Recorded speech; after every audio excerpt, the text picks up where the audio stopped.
So good day to everyone, dear colleagues, distinguished guests. And I'm very pleased to welcome you all today to jointly mark the International Day of Persons with Disabilities. Last year on this day, we gathered on the UN premises in New York.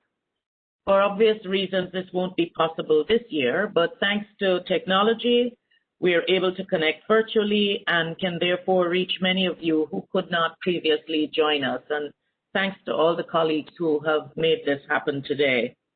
This is a great opportunity as the inclusion of persons with disabilities is a global agenda that concerns all of us. I'm very pleased to see that colleagues from across offices and duty stations are able to be with us today. The International Day of Persons with Disabilities was proclaimed in 1992. Today, 28 years later, the objectives of raising awareness on the situation of persons with disabilities in every aspect of political, social, economic, and cultural life remains very relevant to the work of the UN. This includes ensuring that persons with disabilities have equal access to employment and are included in the workplace on an equal basis with others. For us in DMSPC, employment and inclusion of persons with disabilities is central to the creation of a diverse, high-performing workforce that reflects the people we serve. We know that the inclusion of persons with disabilities in the workplace is not only the right thing to do, it is the smart thing to do. The diversity that persons with disabilities bring to the organization strengthens our workforce. Diversity is a valuable asset for us as we foster innovation and creativity through which we can improve our performance and help deliver on our demanding mandates.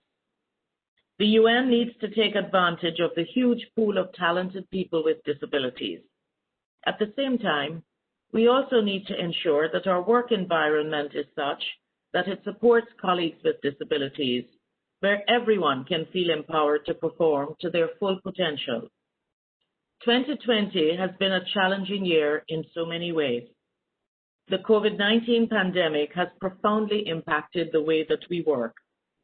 As we continue to telecommute and we worry about the health and safety of ourselves and our loved ones, many of the challenges presented by COVID-19 are felt even strongly by persons with disabilities. 2020 has been also the first full year of the implementation of the United Nations Disability Inclusion Strategy. Together with the rest of the UN system, DMSPC remains committed to the goals of the strategy and achieving transformative change for persons with disability. Since we met last year on the same occasion, we've advanced our work on becoming an employer of choice for persons with disabilities and increased awareness of all our personnel on this important subject. Additionally, we continue our efforts to identify new outreach challenges and to strengthen our messaging on diversity and inclusion. We are also developing an online training course on disability inclusion, which we expect to launch early next year. Despite this progress, much more needs to be done.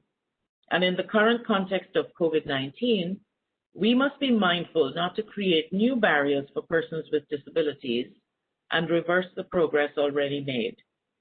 It is with this in mind that we have convened today's roundtable discussion with disability inclusion experts and advocates. Our panel will be sharing insights and best practices to help us walk the talk on disability inclusion. I'm now very pleased to introduce them to you. As our moderator, we have Jim Sunochi, who some of you may remember from our event last year. Jim is the Global Head of Disability in JP Morgan Chase and is an expert for setting strategies for driving an inclusive culture for employing qualified people with disabilities. Thank you, Jim. In our panel, we have a wealth of expertise and a great diversity of backgrounds and perspectives. Our panelists are Dr. Susan Briere, Director, K. Lisa Yang and Hockey Tam Institute on Employment and Disability at Cornell University, Mr. Vladimir Cook, Executive Director, International Disability Alliance, Ms. Shireen Kiani, Inclusion and Accessibility Policy Specialist at UNICEF, Mr. Gabriel Marcolongo, Founder and CEO of Incluyem.com, and Reverend Kendrick Arthur Kempt, Professional Speaker and Facilitator, Founder of Black Liberation Theology of Disability. Marta Elena Lopez, the Assistant Secretary General for the Office of Human Resources, is also with us today and who will deliver closing remarks at the end of the event. I'm confident that today's discussion will help us on our journey to become a fully disability-inclusive organization, and I look forward to listening to the wealth of experience we have in this virtual meeting room. I thank all of you for being with us today, and I wish you a wonderful day for persons with disabilities. So let me now turn over to our moderator, and thank you so much, Jim, for being with us again today. Over to you. Thank you very much for those kind remarks. I do appreciate them. And I feel like I'm a UN member as I've been here, not only last year, but I think for the last 3 years you guys have had me. So it's nice to know I could always come back home. So thank you very much. I'd like to welcome our HR leaders and managers from across the UN, and thank you for joining us today. And before we go into some more details, I'd like to just, for those of you that don't know me, tell you a little bit about myself, and then we can get started. And at our firm at the bank, we have a program that says JP Morgan Chase people at humans. So we tell each other about our backgrounds, and so everyone can understand that we're just not who you see at work, but we have lives and families and activities that make us unique. And it's the same is true with people with disabilities. And so I'm called, generically a person with a disability who's quadriplegic. That means I'm paralyzed in all 4 limbs. So if you can see the chart that's on the screen now, that middle part shows body surfing I did in Puerto Rico, where I ended up breaking my neck coming in close to the shoreline. I misgauged how shallow the water was, and I did a flip turn, and I eventually broke my neck. I didn't know what happened to me, and that ended up being a lifelong journey in a wheelchair for the last 30 years. On the left is my wife, who's able-bodied, and Maggie and I have been married 32 years. Some of the stories that go around with people with disabilities is that we probably can't integrate into able-bodied life because of our injuries. I met Maggie while we were working at IBM after my accident, and she's able-bodied and a beautiful woman. And she married me 32 years ago sitting in a wheelchair. We fell in love, and as they say in the movies and in music, love conquers all. We married 32 years. We have 2 children on the right, Danielle, my daughter, who's an attorney, and my son, James, who was working for the Defense Department for a number of years and now works for Merck as an analyst for them. And I have 2 granddaughters. My son's getting married next summer, so we have a wedding coming up. And I've been at Chase for 4 years. So I have a life and a family, and most people with disabilities have similar things in common with able-bodied people. And so that's what we're trying to do here. We're trying to normalize people with disabilities as just not people that are blind, deaf, or mobility impaired, but people that have things in common with our able-bodied colleagues. We have talent, we work like everybody else, we travel, we cry, we laugh, we dance, we sing. We just had something that happened to us that we have to overcome. So if we go to the next slide, I wanted to talk to you a little bit about how we're framing today's conversation. And what you're looking at here is a chart that I used both at IBM and now Chase. At IBM, I had the first 3 A's. attitude, accessibility, accommodations. When I got to Chase, I added assimilation because that rounds up what we're trying to do with disability. Now, this is a very simple chart, and it works very well, but it has a lot of umph, as we say, or a lot of punch in terms of making these things change. So under each word, attitude, you could see the definition of that. Create a firm-wide corporate environment with the right business strategy and attitude to recruit, hire, retain, and advance the careers of people with disabilities. Under accessibility, we talk about accessible standards that makes your technology and your buildings accessible to people with disabilities, whether they're blind, deaf, or mobility impaired, or other mental illness, etc. And the reason why these easy words are there is not to make disability complicated as it is so often today. Accommodations is a key point in a business that or an organization that wants to hire and employ people with disabilities because they may need certain things altered in a footprint of real estate or technology or transportation to help them get to work and do their jobs. And then finally, assimilation is basically a thought that says, how do you bring people into your culture and treat them like everybody else, treat them equally well when it comes to employment, promotion, and leadership opportunities? And these things have worked very well for us at JP Morgan Chase, as you know, we don't need medical definitions to figure out how to help people with disabilities. Next slide. I think there's only one more, right? So when you look at how this thing works out in terms of my office of disability inclusion and, you know, the folks that will help manage disability inclusion at the UN have all of these things on the left and right of the little bubble in the middle in terms of the things you look at. You know, human resources involved legal, education and training, real estate, the C-suite, the top executives should buy in at the UN. Health and medical. These are teams that end up working together to help form an inclusive environment for all people, including people with disabilities. Marketing, media, community outreach. We do a lot with nonprofits on the outside. Internal and external communications, recruiting. And my work with the UN as a partner is why I come out and do this, to share what we've learned and hopefully learn more from you in terms of doing things better for people with disabilities. Next slide. I think there's one more. And given the 4 A's, this is a simple chart that basically says, what are the things that fall under attitude, accommodations, accessibility, and assimilation? So all of these things end up, you know, for example, under attitude, we talk to the media a lot about what the firm is doing.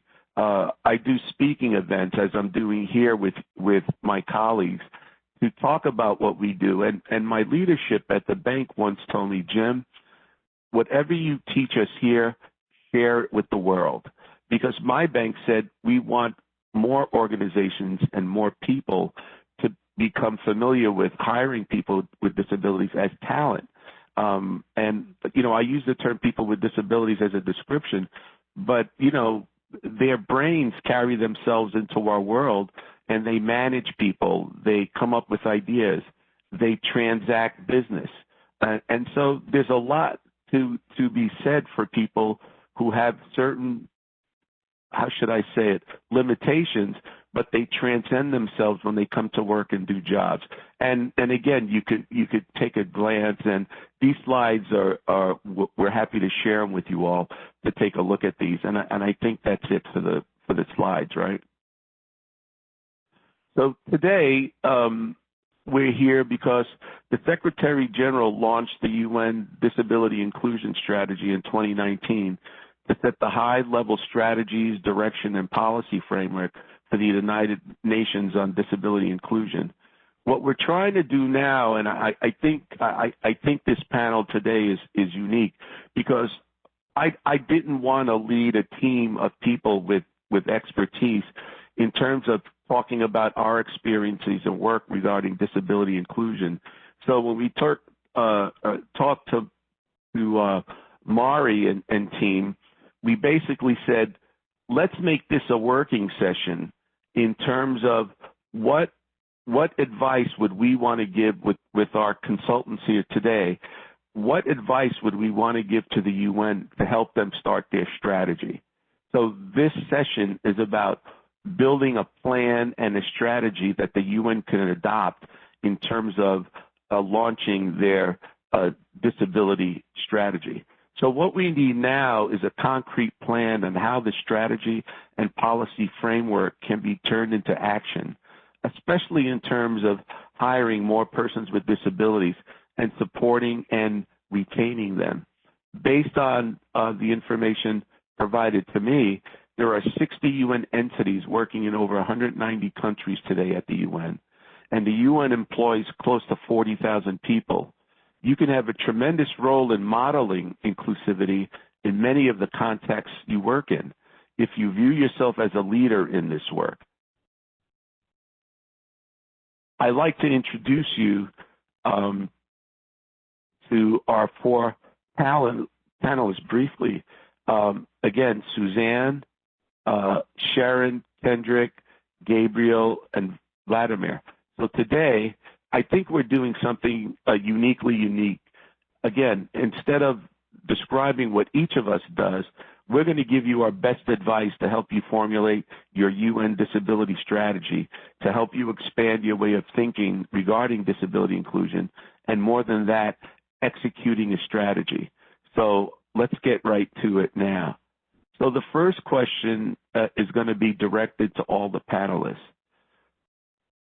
There's still a lot of stigmas out there. So why should the UN hire more people with disabilities from your unique perspective? And what advice can you give them to find high-quality talent with disabilities?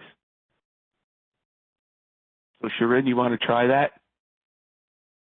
Sure. Thank you, Jim. Thank you for that beautiful introduction and sharing your personal experience. It was really great to hear. So one key thing we have been trying to do last year at UNICEF is to try and show the connection between our workforce and our programming in all our offices around the world. So UNICEF's programs focus on children globally, and depending on the country, 10 to 25% of those children are children with disabilities.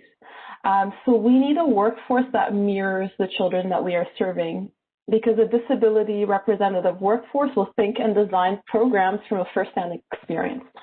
This is the same for other diversity factors such as LGBTQ+ youth we're trying to reach also in our programming and having LGBTQ+ staff. So the more representative an organization, I think the more in tune it is with the population it is serving. So I think for the UN, that's really the argument. It will make our work better. And then from the private sector, there's a load of research showing that colleagues with disabilities help teams innovate, they improve workplace morale, there's less absenteeism, less turnover. So there's many business cases as well from the private sector. In terms of finding the talent, I want to make reference to a great program by my colleagues at UNV and UNDP that they've been running for the last couple of years to show it's possible to have a pipeline of talented candidates with disabilities. So they've been focusing on just placing UN volunteers around the world in different UN offices. They've managed to place 71 talented youth with disabilities in 35 UN offices around the world, really high quality candidates. They have a targeted kind of outreach, targeted onboarding, huge support to the UN offices. So it is quite possible to do, and we're also learning from that at UNICEF and also trying to do that as well. So I'll pass it on to the rest of the panelists. Thank you. Suzanne? Sure. Jim, I'm drawing from what we've observed in the private sector, and I would say, Sharon has hit many of the things that we're observing, but in terms of why, it has all to do with talent. It has to do with talent. It has to do with business imperative and business being UN, its own business, and that is serving people around the world in equalizing social justice and access to all of the goods and services that communities afford us. And that mission means including the 20% of people globally who are individuals with disabilities. It is democratizing access to what it means to be a citizen. And how to do it? It really needs to be done in partnership with local organizations, and they can be employment organizations that can help with identifying talent. It might be parent organizations, it could be local schools, but it means setting that agenda and then finding the partners that you need at the local area, as well as setting that strategy in the big picture as well. No, that's so right. That's so important to think about going forward as well. We do have at Chase, we have a group of nonprofits that we work with as well. So it's just not us working in our little bubble. We work with and we work with each group, like the blind, the deaf, the mobility impaired, nonprofit organizations, to learn what they're facing out there, and also to give them a taste of what a corporation like Chase is looking for. So those partnerships are extremely important, and the partnership that our bank has with the UN now is also extremely important. I want to say, in terms of partnerships too, Martha, who we'll hear from a little bit later, I invited her to meet my executives at the bank, I think last year, and she brought in her team of expert executives, and we sat down with our head of HR to talk with them, and it was a great conversation with a business and a UN entity to help meld the minds, because we have similar things to do together. So great points there. Kendrick, you want to take it next?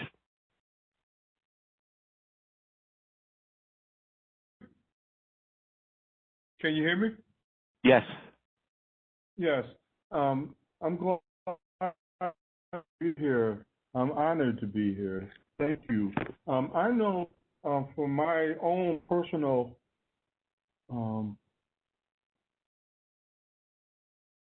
life, I had 2 strokes at the young age of 20 and then 22. And really, before that, I was all state in every sport I played, so I was a different person after I had my strokes. And people looked at me differently too. I looked at myself different too. So I think the first thing, I think you alluded to this,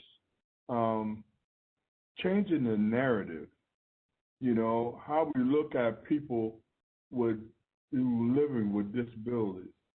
A lot of times we look at people living with disabilities as a crutch, or they need, able-bodied people to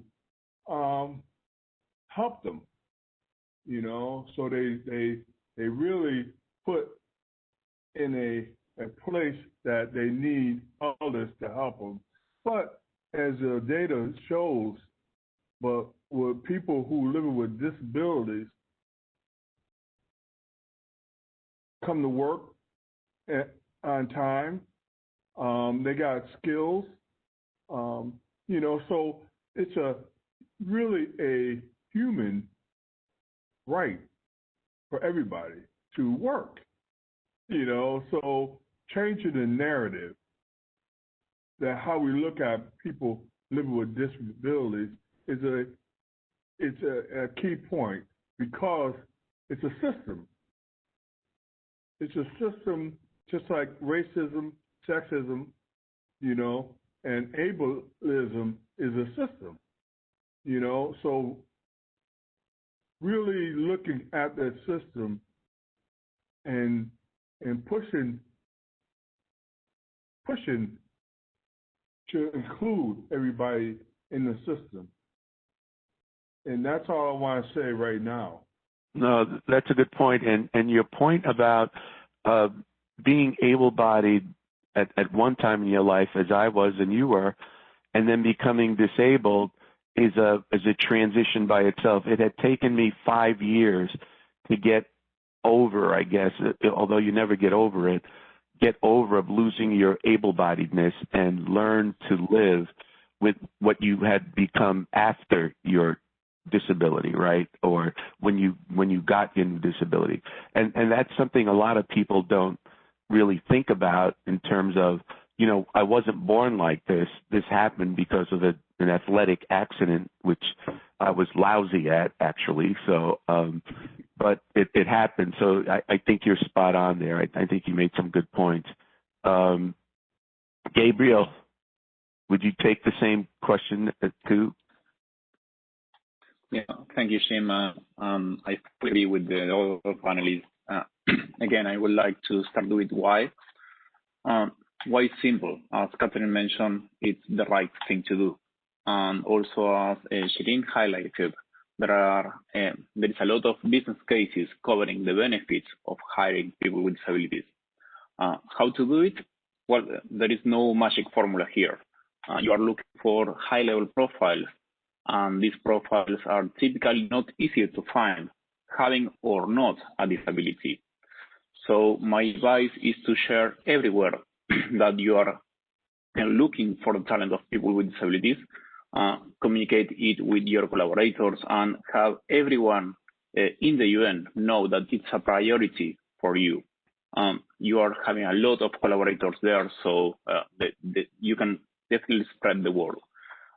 Also, share everywhere that you are looking for this talent, work together with organizations, with NGOs, and also with universities, and also help universities to know that there are students with disabilities that may or may not require some assistance, and then there is a light at the end of the tunnel, because we are seeing a lot of students with disabilities that are, after finishing the college, they are getting unemployed. So imagine all the effort that the person is putting to finally get a degree, but there is no job waiting for them. There are also incredible organizations from all around the world, and that can definitely help.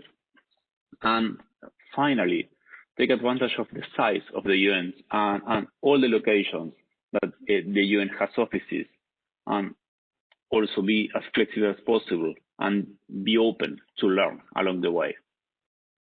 No, good points. And the thing I want to offer to the UN and managers and the leadership is that it doesn't happen overnight in terms of what Gabriel just said in terms of it takes time. It takes time to set up an accommodations team. It takes time to set up a recruiting team. And so I ask everyone for their patience as they embark on this journey. You know, in the United States, the ADA has been around for 30 years. And you know, as good as that bill was, we still don't have it right yet. It just unfortunately takes a long time. So thank you for that. Valdemir, would you take on that question too? Yes, Jim, thank you very much. Thank you very much for having me here. First of all, I would say that we need to recognize that we are still asking this question why. So this is for me something that is important to say. We are still in 2022. We have to ask question why. We have CRPD, Convention on the Rights of Persons with Disabilities, that majority of the countries in which UN operates ratified. So it means there are strong preconditions for creating narrative within the country, and there is demand, and there is pretty much responsibility of the country to hire and to include persons with disabilities in the labor market. Therefore, if UN wants to work in this country, it needs to comply with CRPD. So it is beyond it makes sense. It is beyond it is the right thing to do. It is also responsibility. And and some countries also have a quotation systems, et cetera, et cetera. We can talk about whether that was successful or not, and there are like different perspectives to it. So that's first for me. Secondly, many people spoke before me about studies that showed that disabled people are good workers. I will not repeat that. I will just agree with that wholeheartedly. Now, how to recruit, how to employ people with disability? Again, for me, just simply do it. And just make a decision. And from the moment that you make a decision, we should not be having these conversations anymore. I think that conversations should be on a practical level. So I think that to make a next step, I think it is important also to recognize that there is a strong bias, strong discrimination. And if you look, this is the last frontier of the work that we are doing. Disabled people are being included in many different ways. But when it comes to like employment and especially private sector, I have to say that we are far from where we should be. And Eugene just mentioned ADA, which was adopted 30 years ago, with the sole goal to increase employment of persons with disabilities. That was primary objective.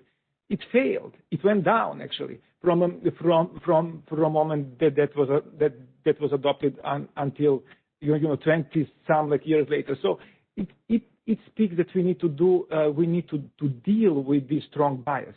And how to do that? Well, we can do trainings, we can do workshops internally, and we need and goes back, make a decision and just do it. Thank you. No, that's a great point. I think that I sometimes get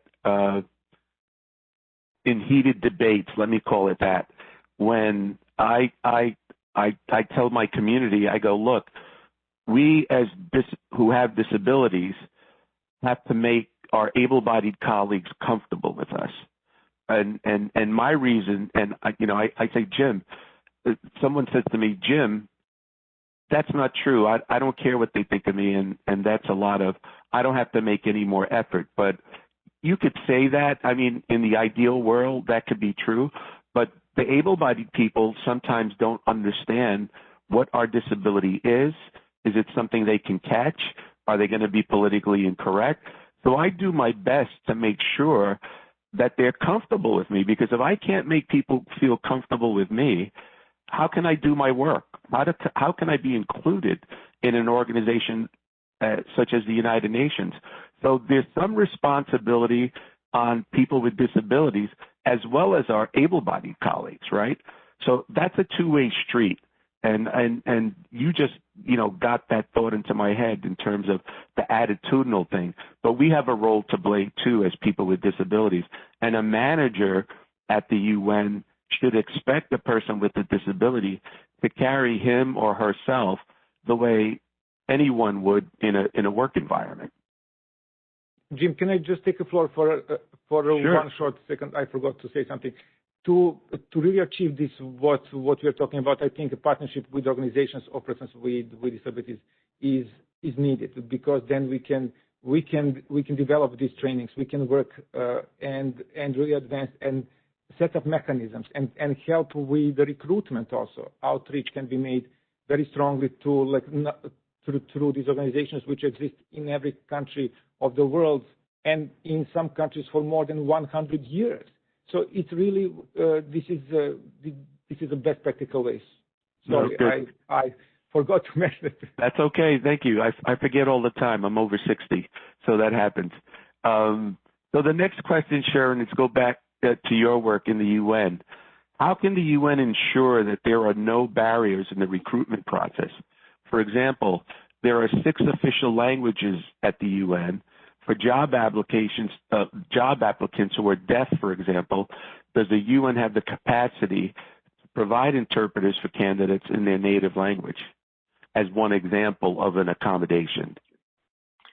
Thank you, Jim.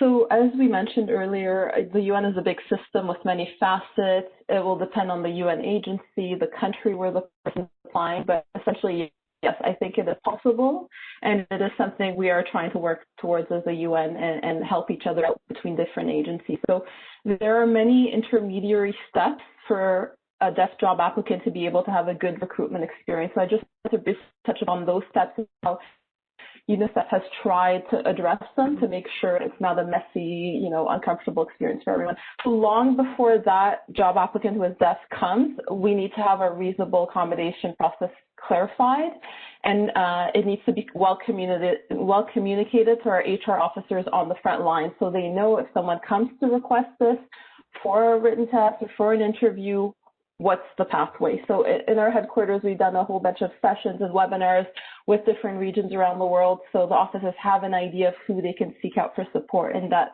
reasonable accommodation is available. Then within our outreach teams have been really helpful in helping revamp our career sites. We have a video with our top leadership talking about the value of colleagues with disabilities to UNICEF, why we need to hire more of them. We mentioned explicitly that we offer reasonable accommodation, flexible work, other things. So that's also trying to externally communicate that this is happening, so people will apply to us, because also sometimes UN agencies don't get many applications. And we haven't done yet outreach events with the deaf community, but that would be another idea to get more deaf job applicants into the UN system. Then our job announcements, again, need to mention explicitly we provide reasonable accommodation. Otherwise, people will not know what it will be like if they work for the UN, that they will be taken care of, hopefully.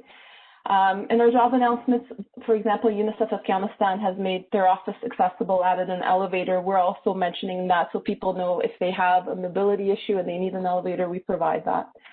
Our online recruitment systems had some accessibility issues for screen reader users, so we are trying to fix that as well. And we've just added an optional question when you're applying for a job on accommodations. We didn't have that before until this year. So now at least the HR can get a flag and know this is happening before the person comes and be more prepared. So again, if it's a deaf applicant, as you said, we would work with hopefully the International Disability Alliance, as Vladimir said, to know what is the deaf organization in that country, and do they have interpreters that could be, sourced by UNICEF for that interview, what have you. So there's many different steps along the way and lots of partnership and lots of thinking, so the whole journey of the recruitment goes well. Thanks, Jim. Well, that's great. That's great to know. How have you found the receptivity of your managers in this point, too, in terms of their understanding of what's needed as you set up that process that you just talked about? Yeah, it really varies. We have so many different kinds of managers. We even have managers with disabilities who are hiring more employees with disabilities. We have managers who are stuck at those very basic questions that Vladimir was saying, the why, not seeing it as a human right issue. But in general, I think the managers want to know what's the language we use to be respectful with the candidates and not be uncomfortable. What is the right way to approach the situation? And they want to make sure that everything is clear along the way and that they will be supported. And as long as that support is given from the headquarters, which is what we're trying to do, then they feel more comfortable with it. But there are hiccups along the way, and every office around the world is different, obviously. Okay, thank you. Suzanne, I'm going to jump to you and then go back to Vladimir. How can we demystify to managers that hiring people with disabilities is not costly? What are some of the stereotypes here that are false? And what should the UN do if they're serious about doing this to support persons with disabilities in the workplace? For example, assistive tech, accommodations, building accessibility. Thank you for that question, Jim. It really is a really critical one. We know from our research at Cornell University that 60% of disclosures about having a disability and needing accommodations go to supervisors, not to HR. Even though I'm delighted we have all of our HR colleagues here because you are really critical. It's where supervisors go to problem solve as well as individuals. We need to equip those supervisors, and my colleagues have alluded to that definitely, and I do know the UN is building out its capacity to inform its supervisors in a very robust way and as early as the beginning of next year. So kudos to you, because that is a very critical first step. There are myths out there about the cost of accommodations. We know from data from the Job Accommodation Network, which has been in place in the United States since 1983, and accrues data on this, that 80% of accommodations cost under $500, and most of them cost nothing. They are adjustments to schedule. Sometimes it's modifications of path of travel. Certainly there are other things that can come up, but we also know from national U.S. Census data that 95% of accommodations that are requested in the workplace come from people without disabilities. And we forget that. We forget that we are accommodating our workers all the time to keep them productive. And it's usually flex time, flex place, but sometimes it's adjustments in workstations. We don't consider them accommodations in the way that we do for people with disabilities. So we need to keep that broader picture in view. We also need to understand that training alone is not sufficient. It's certainly really important to get people to think about it so they feel equipped, so they understand that the resources are in place in their unit, in their department, that, like Shirin just mentioned, that they've got backup if they have questions, because most of them do not have familiarity. But exposure is the best thing to change attitudes, and attitudes are the things we really most need to deal with when we're talking about supervisors' hesitancy. They may feel that people aren't capable, they've not had experiences that debunk that myth. And one of the things we found is the most powerful is having internships. Companies that have internships for young people with disabilities, or at any age, people with disabilities, are 6 times more likely to have hired a person with a disability in the last year. And that's because it gives supervisors low risk, low threat exposure to people with disabilities. It boosts their confidence. It also lets them see how competent people are and how they can rise to the occasion to assist people to really thrive and more than just survive in the workplace. And that changes attitudes immeasurably. So it's a very powerful antidote to stigma and biases that are out there. And and thank you for mentioning attitude that way. That is so important on both sides of the fence, on the managerial side and on the person with disability side. I'm just glad you put that together that way, without me prompting you anyway. So, but that's great. It's such a simple thing to miss and if you miss it, you may have to check yourself to say, do I have a little bias here or a little unconscious bias here, right? Because, you get, when you look at any job candidate, you don't want to make a bad pick whether they're able-bodied or not because of all the paperwork you have to do, right? It just says, I picked the wrong person. This person didn't work out for our culture. But you have to consider all those things in addition to people with disabilities. So great points, great points. I want to go back to Valdemir on this because your comments did dovetail. So Valdemir, could you share some best practices you found for outreach in hiring people with disabilities? We know they're out there, but the question I always get, how do you find them? And then once you found them, how do you convince them that you're serious about including and advancing them? One of the things that we've done at our firm is we've done a great job of bringing people in, and now my next wave is to say, how do I move them up the leadership ladder? So could you comment on that, Valdemir? Thank you very much. I think that again, a lot has been discussed by Shirin already. I think what we do is we are reaching out to organizations that we have from different countries, and we are trying to recruit from that large pool talent with disabilities. So that is first thing. Second thing is that really very important is to provide reasonable accommodation, to provide accommodation during the application process, but also beyond that during the employment, or at least to try to facilitate delivery of the reasonable accommodation locally in the countries. Sometimes there are many resources that companies can or UN can look at locally, but also sometimes reasonable accommodation will cost money. And indeed, what Suzanne said, studies showed that majority of the people with disabilities who are working don't demand high cost for reasonable accommodation.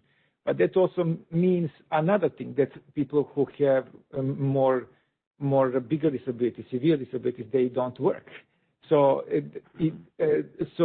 sometimes reasonable accommodation costs money. So we have to also be ready for that, and not in a way to scare companies and to scare you, but simply as something that we need to accept as a matter of fact. I like what Suzanne said, that we are always making accommodations, but not calling them reasonable accommodations. They're just normal thing that we do, so that we have our workers happy.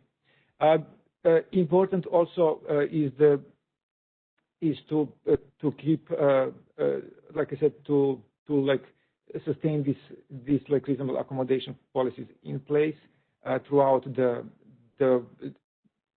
time that somebody is working. And I want to go back into these annual trainings. I think also that is important. So this kind of combination, I think, can result in a positive outcome.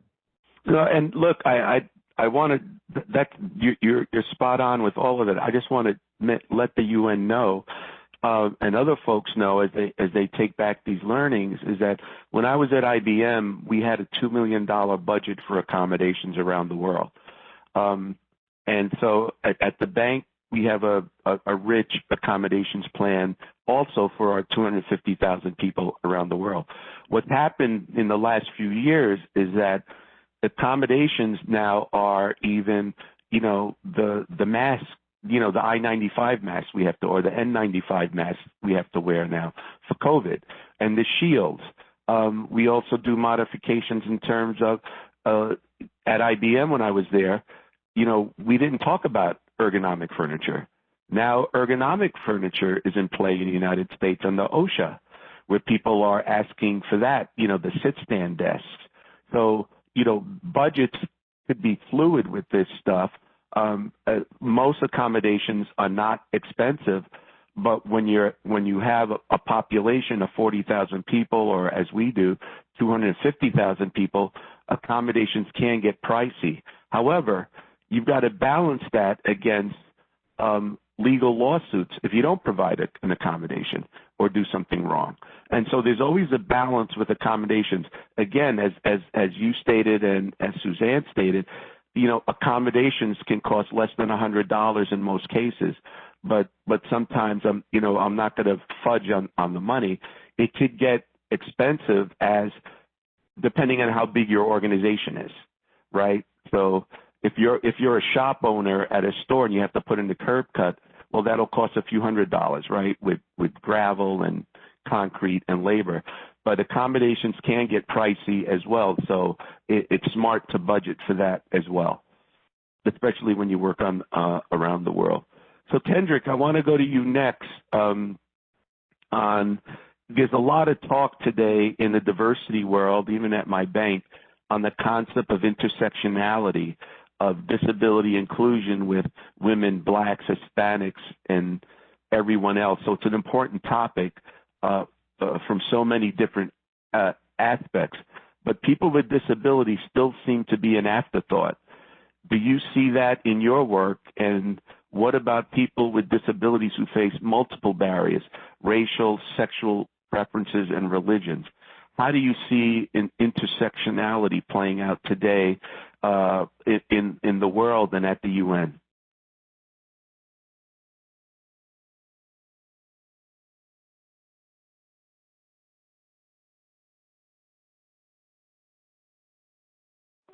You may be on mute, maybe. Kendrick? You hear me? Yes. Yes.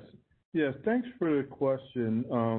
I know my work, Black Liberation Theology of Disabilities, I deal with that all the time because just like the Black Lives Matter movement, I always I have to include people living with disabilities because sometimes we just not mentioned, our voice is not heard.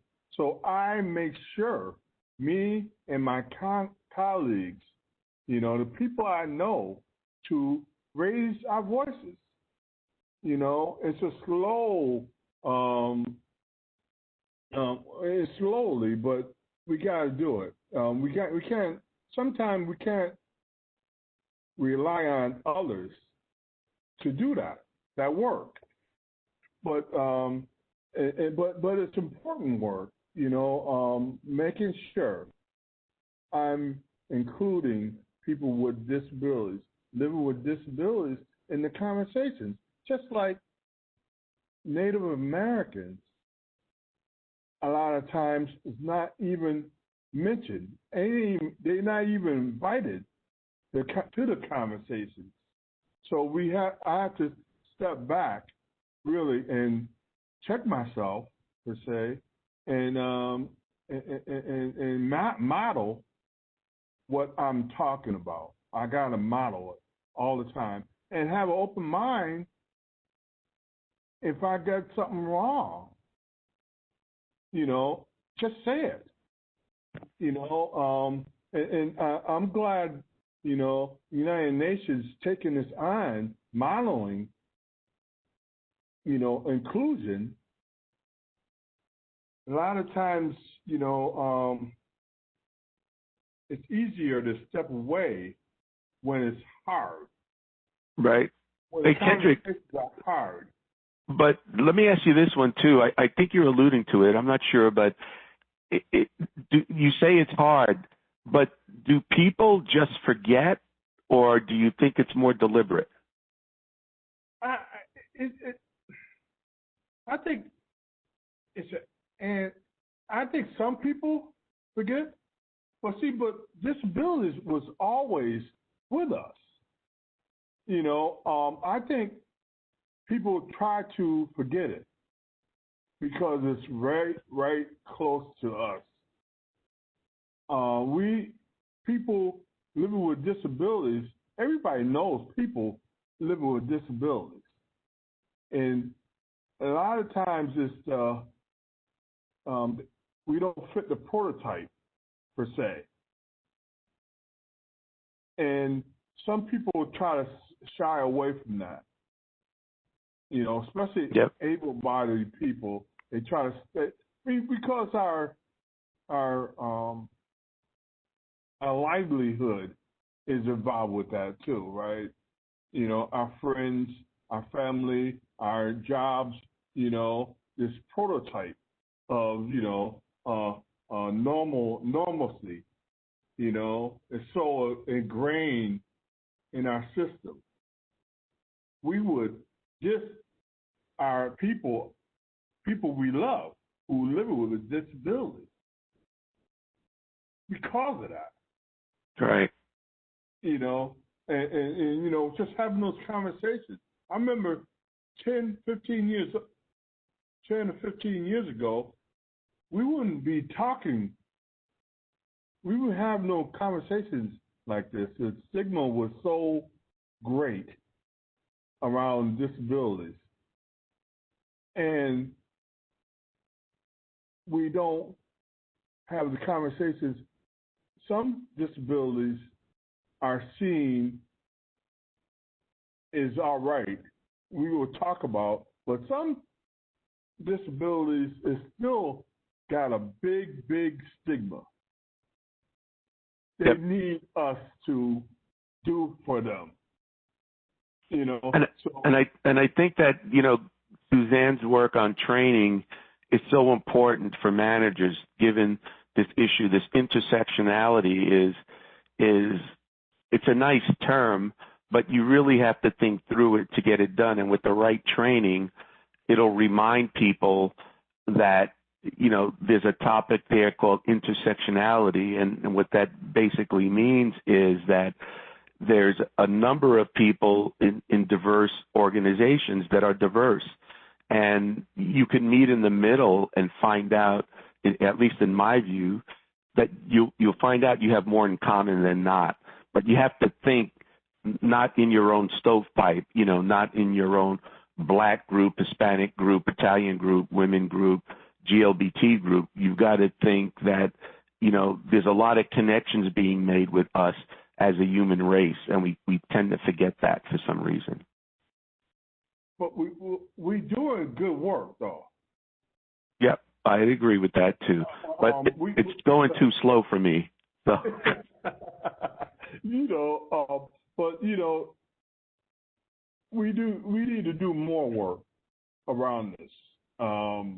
But I know my colleagues, are doing great work, but we gotta keep pushing. We gotta keep going forward. Good point. Thank you. Yes. So, Gabriel, I want to get to you on recruiting as I move this along, because I could talk about this forever. As a manager, how do you know what is appropriate or not appropriate when you recruit someone with a disability? How do you make managers feel comfortable assimilating people with disabilities on their teams? And this gets to the intersectionality point that we just discussed. Do you have to go an extra mile if someone with a disability is reporting to them, or does the person with the disability go the extra mile to prove how good they are?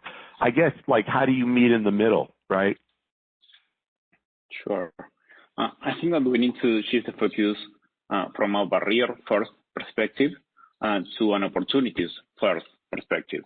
We need to put the focus on what the person can do and what are the actual requirements of the positions.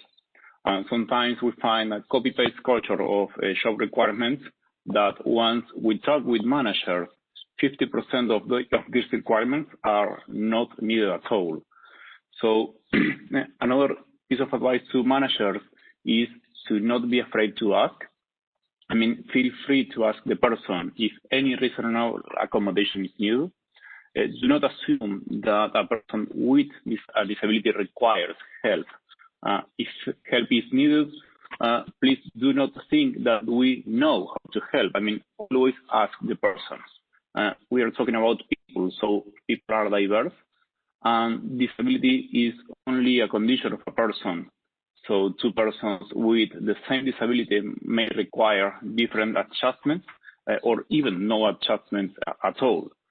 So it's not enough to include diversity in the organization. It's necessary to manage that diversity so people feel part of the organization. This is when diversity becomes an asset of the organization. I also think people in general are afraid of the unknown. So as you mentioned before, by training managers in developing their include ability skills, it should not involve more work for either party. We live in a very competitive world, so we are expected to go this extra mile, and it applies to employees and managers, and also applies to any diversity effort. Managing people is always a challenge. I don't know any manager that says, okay, managing people is the easiest part of my job, and it also applies to managing people with disabilities. Having a disability that is not a barrier to perform the job should not define the decision of managers or anyone else to advance in the recruitment process. As mentioned before, there is a payback. A study from Cornell University in 2019 showed that diverse teams outperform non-diverse teams. So if we were running this panel in the 19th century, we will be maybe discussing about having women in the workplace. And unfortunately, it's still a battle we need to fight in several environments. And as David mentioned before, it's 2020. We need to normalize diversity. Again, it's 2020. We need to look for the best available talent, considering 100% of the population, not only the 85% who is not having a disability. So, Gabriel, those are good points, and this will lead to the next question that I'm going to ask the entire panel to address. But I met an employee when I was at the bank, and she walked into my office and introduced herself, said hello, and I was the new guy doing disability inclusion, and we talked. And after a few months, we became more friendly. And she told me she had a hidden disability. And I said, well, how's that going? And she goes, well, it's okay. And I said, did you tell your manager? And she goes, no. And I said, why didn't you? And it goes to your point about what managers to think. And she says, I didn't want the manager to think I was less than a good employee, because and you couldn't tell she had a disability, and she was brilliant, but she was struggling with doing some work because she couldn't ask for an accommodation that would make it easier for her, because she didn't want the manager to think he may not think I'm a good employee, or she may not think I'm a good employee, or I'd be put off for promotions. So your point is good for our UN managers out here who are listening, is that your employees care about what they do, and they don't want to feel less than an able-bodied employee in front of you. And, that went to the heart of the matter, that says they're more worried about what their manager's going to think about them. And so they'd rather suffer through what they have to do rather than ask for the help.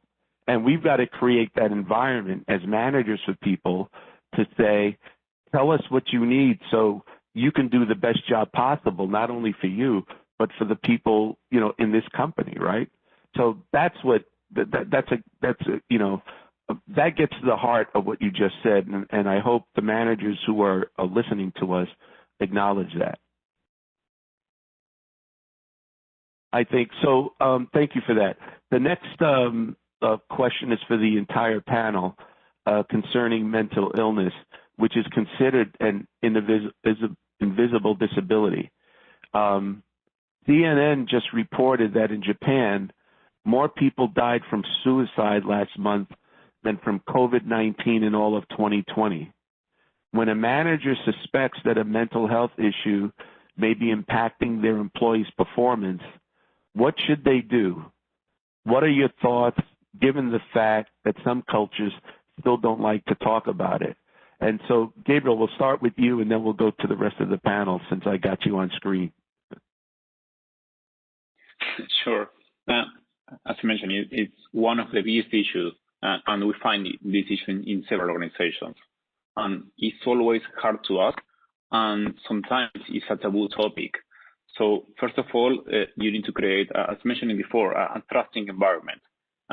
Explain that the goal is to help, and even if it doesn't guarantee that the employee is going to take any action, but chances are to do better.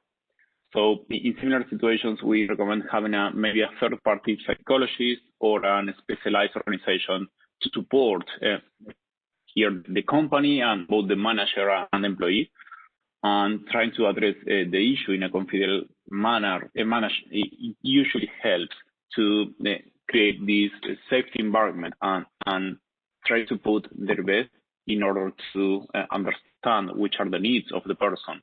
And also, I want to reinforce that it's not a taboo only in Japan. It's a taboo to feel maybe weak or to feel vulnerable, particularly in competitive environments where, as you mentioned before, Jim, you are supposed to give your best, and maybe saying, okay, I'm suffering for this is not what is culturally accepted, and is showing you as a vulnerable person. So if we create this trustful environment, it's going definitely to help.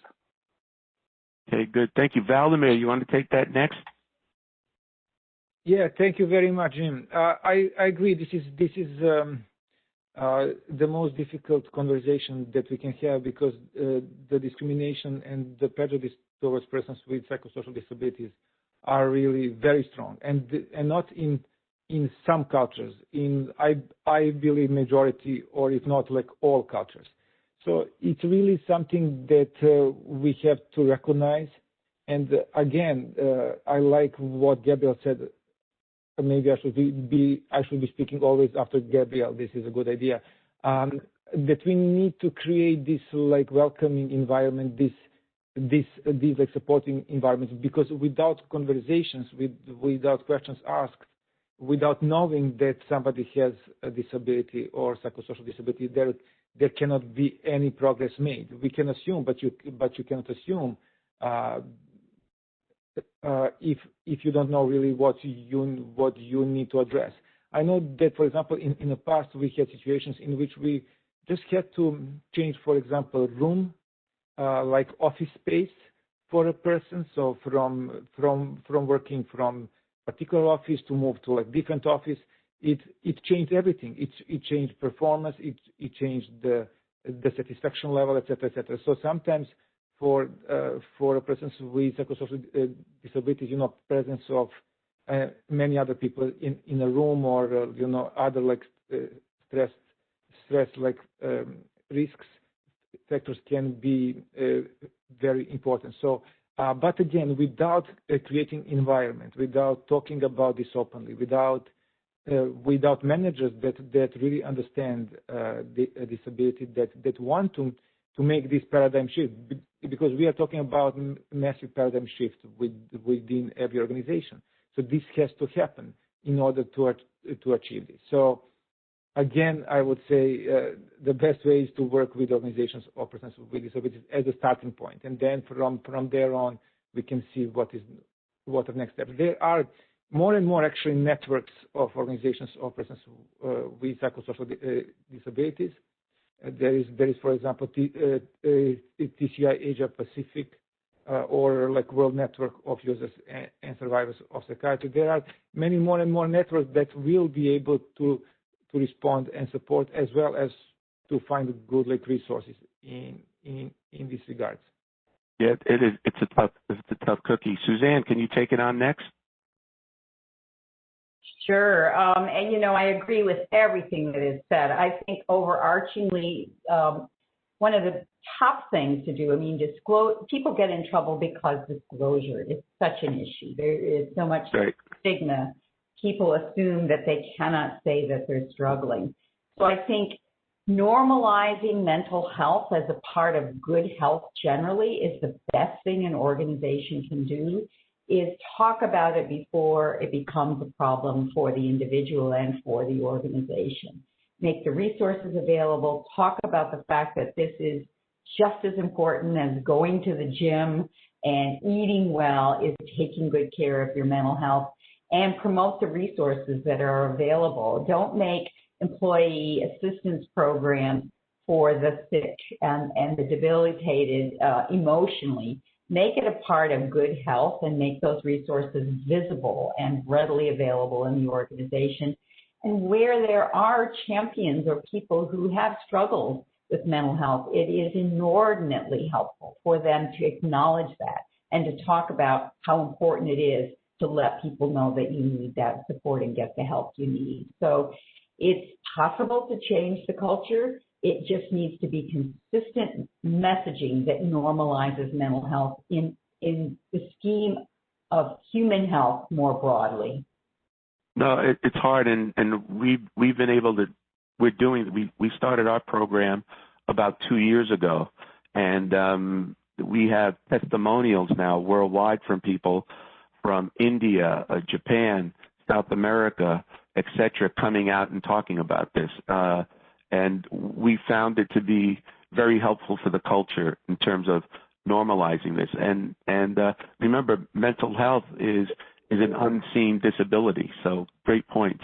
Shirin, you want to comment, add anything? Just really quickly, I think, we have a duty to inquire as managers, as HR people, if we suspect someone has an invisible disability, and to support them. And the UN mental health practitioners have put posters in every toilet of every UN office, at least in New York, for people to know how to approach colleagues, what to say. And then we have a network of employees with disabilities at UNICEF with some colleagues with mental health conditions, peer support networks throughout. So we have those systems and making sure people are accessing them. And another thing is HR has done a lot this year throughout COVID to focus on people's deliverables versus the hours worked. We have colleagues with children with disabilities who've been very burnt out, having a lot of mental health issues, stresses. So I think there's also HR policies and practices to actually reduce the stress and the burden on people during COVID as well. Thanks. That's great. That's good for your managers to hear today. Kendrick, do you want to add to that? So, like everybody, like I just want to, just to, allude to, like everybody else said, just really putting systems in place, and because mental health, people are very, very vulnerable too, so putting a system in place that's safe, they could, what? Yeah. Can you hear me? Yeah. You're breaking up a little bit, but go ahead. Keep going. Yeah. I know my work around mental illness, it's very, very hard. Because people are scared sometimes. People don't know what to do. Leaders don't know what to do with people having mental illness, and I think we got to talk about it more and more. I want to listen to my colleagues, because I may learn something I could do more. Just like a lot of times I know it's hard to put mental illness with disabilities, but it is, living with a disability, and we need to honor that, and really have conversations around that. Okay, good. Thank you for that. I want to do a time check. Mari, how are we on time?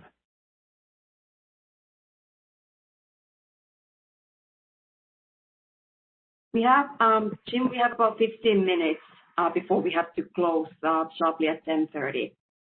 Okay, so we'll go about another 5 minutes, and yeah, is that all right? 5 minutes, yes, and then we'll hand it over to our ASG, Martha Helena.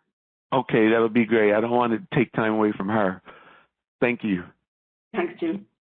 Shirin, back to you. When someone acquires, and I think this is important for managers, when someone acquires a disability during employment, what can you do as a manager to support them? What does the UN need to think about in terms of accommodations, accessibility, et cetera, or the 4 A's that I posted, if that's something you guys will embrace? Because managers are doing their day jobs, and when they think about disability inclusion, they think it's, a tough add-on to think about, and we're just trying to tell them, hey, we're just part of the process. So any ideas from your end? Yeah, so we have had a number of staff acquire disabilities at UNICEF and in other UN agencies. And historically, I think managers would think, okay, this person needs to go on disability pension, kind of it's a done deal. But I think more and more they're starting to realize that the staff can work on a gradual return to work plan, that you can see what are the work tasks that the staff can do post-disability, and start with a few core tasks for a few hours a day and build their tolerance up, hopefully back to as much of the previous job as they were doing as possible.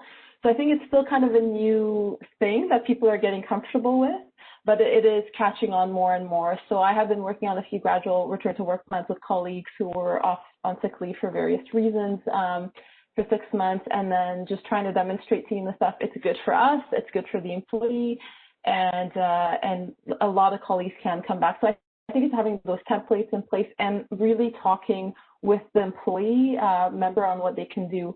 A lot of colleagues I've talked to with disabilities said the manager made a decision on their behalf that they couldn't do this or they couldn't do that. So I think there's a lot of assumptions, unfortunately, that managers make post-disability. And I think Gabriel mentioned you just have to check in with the person and have that conversation and not make an assumption about their abilities yourself. So. Oh, that's a great point. And the second question I have is to you, because you're with the UN, how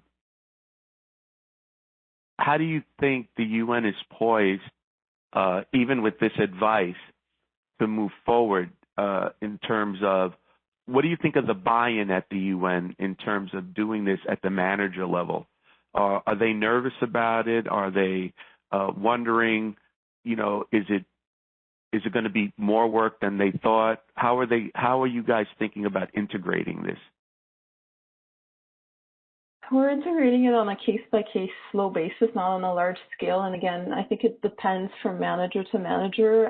But I think there is a little bit of nervousness. They're like, is this going to work? Is the person going to relapse? Are they going to have an okay journey? How much will the rest of the team have to support? And we do have to have those conversations and work out all those kinks and clearly look at the job description, say, what are the essential tasks?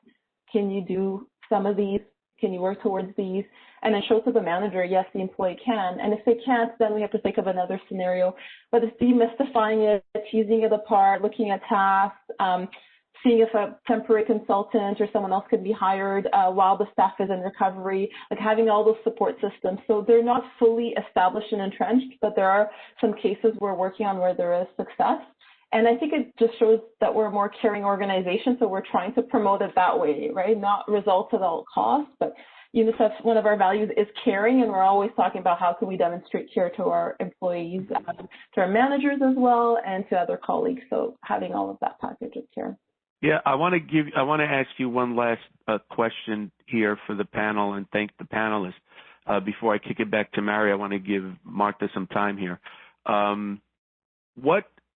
My communications, I work closely with my communications team and my communications executive. Do you have a communication strategy on how to talk about this to the firm? And I do this all the time, all around the world.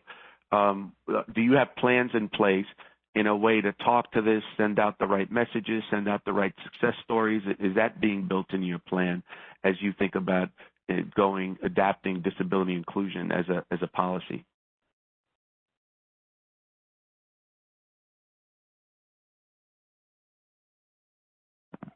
That was for you, Suzanne. I think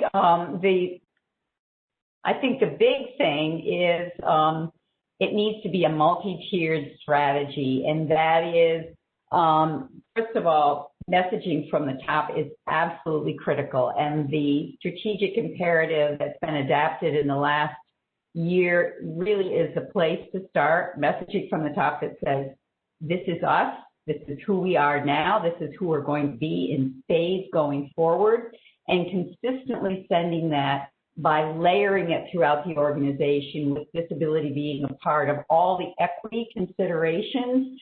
Often we see people start with gender and then race, ethnicity. Disability has been at the end of all of those disability, equity, and inclusion imperatives. And it needs to be layered in all of those things, and a natural part of supervisory training and embedded in affirmative recruitment, working with community organizations. So it is certainly multi-layered. I hear that already in the fabric of what our colleagues are saying from the UN, and I think we couldn't be poised any better than we are right now, because disability is becoming more visible in so many circles, that I think now is the time, and I think that the strategic imperative that the UN has laid out positions them perfectly for this. Well, that's a good way to end the panel. That's a vote of confidence for the UN on our part. So thank you very much, panelists. I think it was informative for me. And Mari, I want to give you back more time, and you could take it from here. Thanks, Jim. I'll just pass the floor to Marta Helena, our Assistant Secretary General.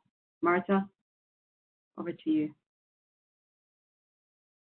Thank you, Mary. And gracias, Jim, for being another year with us. Thank you, Suzanne, Vladimir, Shireen, Hendrik, and Gabrielle. This has been a really wonderful discussion. The valuable insights shared by all of you will help us as we continue in our efforts to diversify our workforce and to make the United Nations family fully disability inclusive. I'm also confident that all our participants have found the conversation as useful and enjoyable as I have. Connecting remotely with so many participants online across duty stations, across geographical regions, across offices, across UN system organizations is a great opportunity to have you as part of the conversation. And I want to express my deep gratitude to all of you for joining us today. But I would also like to ask something from you and each one of you. We need all of you to be advocates for disability inclusion in your offices and teams. This is a joint agenda for the organizations and cannot be done by the HR departments alone. So please spread the word on the importance of disability inclusion, the value that employing and including persons with disabilities bring to the organization, and how including them will benefit all of us. Also, I encourage you to be there for any colleagues with disabilities, should they need any support. Bringing together expert speakers from across industries and sectors on the International Days of Disabilities has now become a tradition for us in the Office of Human Resources of the UN Secretariat. And Jim, we are counting with you. In fact, we are booking you for 2021. Well, thank you for that. Thank you very much. I hope I'm around, So. We hope so. So we'll reach out to you. So Thank you very much. It's a pleasure to work with you. Thank you, Jim. 3 December is an important date, but we need to drive this agenda every day of the year and not just today. Following this discussion, my team will look into how we in the UN Secretariat and also in coordination with UN system organizations can further amplify and advance our efforts to attract and recruit persons with disabilities to the UN family and provide them with opportunities to develop and enhance their careers. When we invited Jim and our panelists to be with us today, we did not want this to be just another traditional roundtable discussion. Instead, we wanted to make sure this leads to concrete action. It is important that we now truly walk the talk on disability inclusion. In the Office of Human Resources of the UN Secretariat, we are available to guide you and provide you with tools to employ persons with disabilities, help support and engage colleagues with other disabilities, and promote an inclusive organization. And equally, other UN system organizations have their departments of HR and other offices also supporting. I count on the support from all of you to advance this agenda. So once again, thank you, Jim. Thank you, Suzanne. Thank you, Shireen. Thank you, Hendrik, and gracias, Gabrielle, for spending this time with us and walking this journey with us. We are truly grateful for all the work you do and that you are able to share with us. And thank you to each and every one of you for joining this event today. I wish you all a wonderful International Day of Persons with Disabilities. Hasta pronto. Thank you.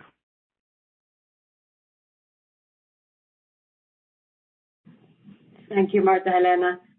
Any final words from Jim, from you? Or we have a couple of minutes before we have to officially close, when the platform will kick us out. But any final words from you or any of the panelists? Well, I'll say, look, I love the panelists that helped us here today. I'm passionate about this. For me, this is about humanity. It's not about a job. And I know that's the UN mission.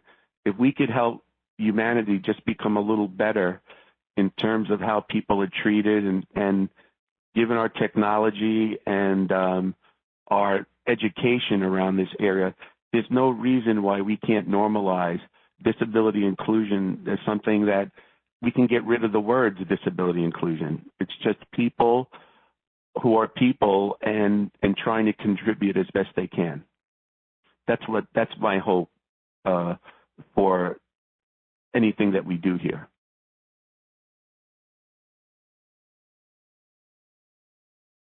Thanks, Jim. Any other final comments from our panelists? Sharon? Yeah, thank you, Mari. I just wanted to echo what Vladimir said earlier. I think he had to drop off, but I think it's the time to just do it, just start recruiting people, and we're done kind of talking and making the business case, and let's start doing it, trying it, going through the experience as a UN system. So I liked what you mentioned about that. And I'll just make a quick comment, and that is, I think the leadership of the UN on these issues speaks volumes to the world. And so I'm very doubly excited. I think, I'm excited when any organization takes it on concertedly, as you are doing. But you touch so many people, and you stand for so much in terms of inclusion already, that you taking a leadership position on this will have an incredibly broad impact, probably much broader than you even know at this point in time. So I'm very eager to watch this, see how it evolves, and also understand better the impact that this is going to have on a broader community, but where all the places that you reach now. Great. Thank you all. So on behalf of us in OHR, the organizing team, thank you everyone. Thank you, Jim, and thank you the panel and Marta Helena for being here, and also our USG, Catherine Pollard. So we'll keep working on this, pushing the agenda forward all together. So happy International Day of Persons with Disabilities to everyone. Thank you and goodbye.